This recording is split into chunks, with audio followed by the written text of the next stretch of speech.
Sea of Thieves is another one of those games with a very steep learning curve.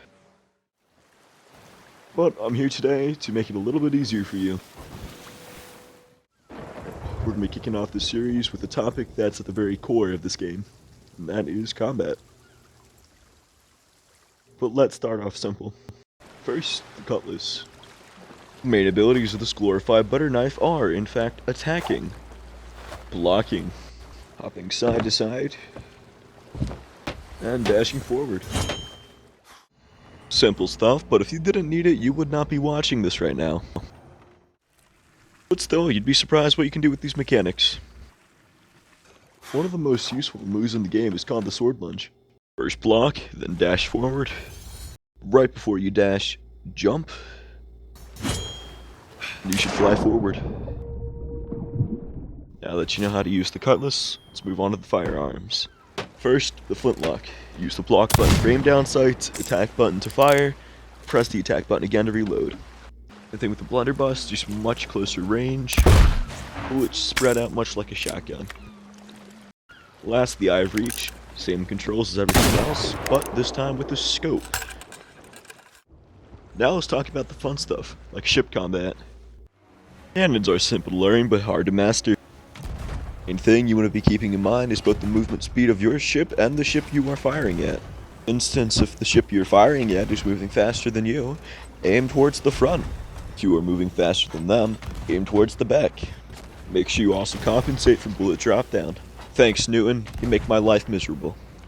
Now, if you find that your enemy also happens to be a viewer of me, you may find that they have displayed a level of skill previously thought to be unreachable by humankind.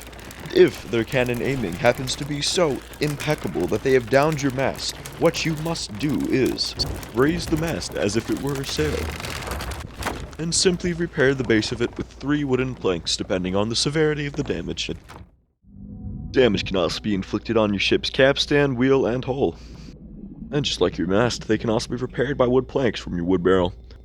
Now on to my personal favorite, and by far the best feature in this entire godforsaken game.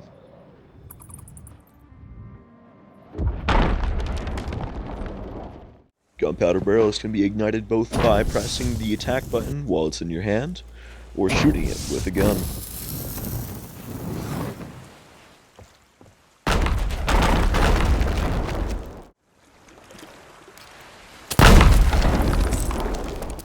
Now let's talk a bit about fire.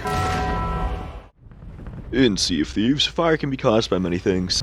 Most of the time, however, it's caused by players who have just failed to board your ship and instead are now lobbing little jars of arson in a spiteful rage at the back of your ship from the water. But these low-quality little orange and red swirls can also be caused by leaving a piece of meat on the stove for too long, in turn getting a little bit more crispy than intended, and burning down half your ship. Moving on to the only source of non-ship exploding friendly fire we have, Blunder Bombs. These little projectiles can be thrown at the ground, sending a spray of shrapnel in every direction. It only takes 2 or 3 to kill a player. Next, we have glorious Harpoons. Whether you're picking up loot from an island or the water, attaching yourself to the back of an enemy ship, or maybe you're just a guy that nobody likes who harpoons people off the deck of their ship. Or at least attempting to for the sake of a combat guide video. You can even use them to harpoon kegs onto your ship. Just be careful or